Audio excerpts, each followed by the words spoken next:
నా ఎస్సీ, నా బీసీ, నా మైనారిటీస్ అంటుంటారు. మరి ఎవరికి దళితులకి ఎస్సీ సప్లాన్స్ ఇచ్చారా? మీ 25,000 కోట్లు ఎక్కడికి పోయినాయి? మీకు రావాల్సిన 16.5% బడ్జెట్లో మీకు ఏమైనా వచ్చిందా అని ఈరోజు నేను అడుగుతున్నాను. మీకు ఒకటి ఈరోజు గుర్తు చేస్తున్నా, మనకి స్విగ్గీ జొమాటోలో ఏమొస్తుందమ్మా? మనకి ఇంట్లో కావాల్సిన ఉప్పులు, పసుపులు, యాక్సెసరీస్. కానీ మన ఆంధ్రప్రదేశ్లో డోర్ డెలివరీ ఏమొస్తాయో తెలుసా? Dead bodies. అంటే ఒక డ్రైవర్ సుబ్రహ్మణ్యం దళితుని చంపిన వ్యక్తిని అనంతబాబు ఎమ్మెల్సీని పక్కన కూర్చొని మరి రాక్షస ఆనందం పొందుతున్న సీఎం, ఆయన దళితులంటే ప్రేమ. ఈరోజు మిమ్మల్ని అడుగుతున్నాను, మరి సొంత చెల్లి తల్లిని పరాయి రాష్ట్రాల్లో పంపించిన ఆయన దళితులంటే చాలా నా అక్క, నా చెల్లి అంటే మీరందరూ నమ్ముతారా అని నేను అడుగుతున్నాను. మరి ముఖ్యంగా అమరావతి, నేను అమరావతి ప్రాంత ఎమ్మెల్యేని. మరి అందరికీ చెప్పాను, అమరావతి ఇక్కడే ఉంటుంది. మరి మీరు ఢిల్లీ చూడలేదు, ముంబై చూడలేదు, చెన్నై చూడలేదు అనుకోకూడదు. ఎందుకంటే అమరావతి అంతకంటే గొప్పమైన నగరంగా జగనన్న కడతాడు అని చెప్తే నాకు ఓట్లేసారా మీరందరూ? కానీ వేసిన తర్వాత అసలైన చరిత్ర స్టార్ట్ అయింది. 3 రాజధానులు. ఈ 3 రాజధానులతో మరి అమరావతి దళిత రైతులు, అమరావతి మహిళా రైతులు కూడా ఈ రోజుకి ఆల్మోస్ట్ 1467 రోజుల పైన ధర్నాలు చేస్తున్నారు. మరి అమరావతి ఎక్కడుంది? SC constituency. మరి ఎస్సీ కాన్స్టిట్యుయెన్సీ దాని చుట్టూ కూడా 7 ఎస్సీ కాన్స్టిట్యుయెన్సీస్ ఉన్నాయి. అంటే దళితులంటే ప్రేమ ఉంటే మరి అమరావతిని ఎవరైనా ఆపుతారా? ఆపారంటే ఆయన ఏమనాలి? మీరందరూ సైకో అంటారా? ఏమంటారు? అందుకే ఈరోజు మరి లోకేష్ గారు మన దగ్గర చెప్పారు, అమరావతి రైతుల ఆక్రందనలో తెలుగుదేశం పార్టీ వస్తే అమరావతిని అభివృద్ధి చేస్తాము అని చెప్పారా? చెప్పారు.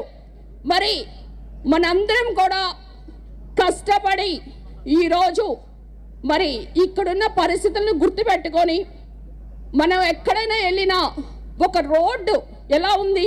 రోడ్డు కాదు, గుంతల్లో రోడ్డు ఎత్తుకోవాలి మీరు. యువతకు జాబ్ క్యాలెండర్ ఉందా? అమరావతిని కుళ్ళపరిచారా? పోలవరం ప్రాజెక్ట్ ఏమైంది? ఈరోజు ఇంకొక ట్రాజడీ ఏంటంటే ఉద్యోగాలు లేవు, ఉద్యోగాలు లేదంటున్నారు, కానీ ఉద్యోగస్తులకి జీతాలే లేవు. మరి ఇలాంటి పరిస్థితి, జీతాలు కూడా తీసుకురావడానికి అప్పులు, ఇక మద్యపాన నిషేధం, ఇక బాటిల్ పట్టుకుంటేనే షాక్ కొడుతుంది. మరి ధరలు పెంచి 5 స్టార్ హోటల్లోనే పెడతానని చెప్పారా? మరి ఈరోజు ఏం చేస్తున్నారు? మద్యం పైనే అప్పులు తీసుకురావటం, దానికి దళిత మంత్రిని పెట్టడం. ఈరోజు మీరందరూ కూడా గర్వంగా అధికార పార్టీ చెప్తుంది 151 ఎమ్మెల్యేలు గెలిచామని. మరి మీరు ఏదైనా శ్వేతపత్రం రిలీజ్ చేయగలరా మద్యంలో మీరెంత సంపాదించారని? అంటే ఆ మద్యాన్ని తాగి తాగి తాగి చాలామంది బూమ్ బూమ్, ప్రెసిడెంట్ మెడల్ ఇలాంటివి తాగి మరి చాలామంది 30,000 పైన చనిపోవడం జరిగింది. అంటే మహిళల పుస్తలు తెగిపోతుంటే వాళ్ళకి ల్యాండ్, మైండ్, శాండ్ అనే వాటి మీదే ఇంట్రెస్ట్ ఉంది, కానీ మరి మహిళల మీద కానీ దళితుల మీద కానీ ఇంట్రెస్ట్ లేదు. మాస్క్ అడిగితే సుధాకర్ గారిని, మాస్క్ పెట్టుకోలేదని కిరణ్ని, మరి చాలామంది వరప్రసాద్, ఓం ప్రకాష్, ఇక చంద్రయ్య, అమర్నాథ్ గౌడ్ వీళ్ళందరినీ చూస్తుంటే ఏమనిపిస్తుంది? దళితులకి ఎక్కడైనా ఇక్కడ రక్షణ ఉందా అని అడుగుతున్నా. రక్షణ లేదు. ఒక మహిళకి దిశ చట్టాలు లేవు. ఇలాంటి ప్రభుత్వం, ఇలాంటి పాలన మీ అందరికి కావాలా? నాయకుడు అంటే ఎవరు? విజనరీ అంటే ఏంటి? ముందు చూపు. విజన్ 2020తో సైబరాబాద్ని 2,000 కోట్లతో కడితే 16 లక్షల మందికి ఉద్యోగాలు వస్తే 50% ఆదాయం హైదరాబాద్ది. సిబిఎన్ గారు కట్టిన హైటెక్ సిటీ వల్ల. అది కాస్త ఇప్పుడు సైబరాబాద్ అయింది.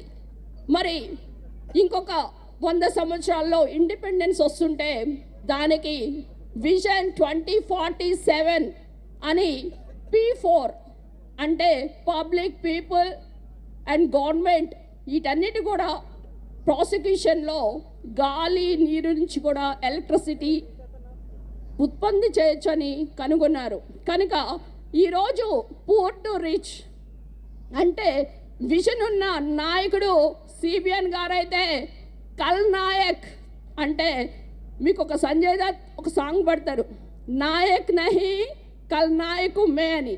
అంటే ఈ కల్ నాయక్ కాస్త జగన్మోహన్ రెడ్డి అయ్యాడు. మీరు దొంగకి చేతిలో తాళాలు పెడితే రాష్ట్రాన్ని మొత్తం కూడా ఒక ఛాన్స్ అంటే జనాలకి ఇక ఛాన్స్ లేకుండా రాష్ట్రాన్ని అధోగతి పాలు చేశారు. కనుక ఈరోజు మీరందరూ కూడా ఒకటే గుర్తుపెట్టుకోవాలి, రానున్న రోజుల్లో యువతకి ఉద్యోగాలు కావాలన్నా, మహిళలకి రక్షణ కావాలన్నా, రైతులకి భరోసా కావాలన్నా మీకు ఏ ప్రభుత్వం కావాలి? తెలుగుదేశం.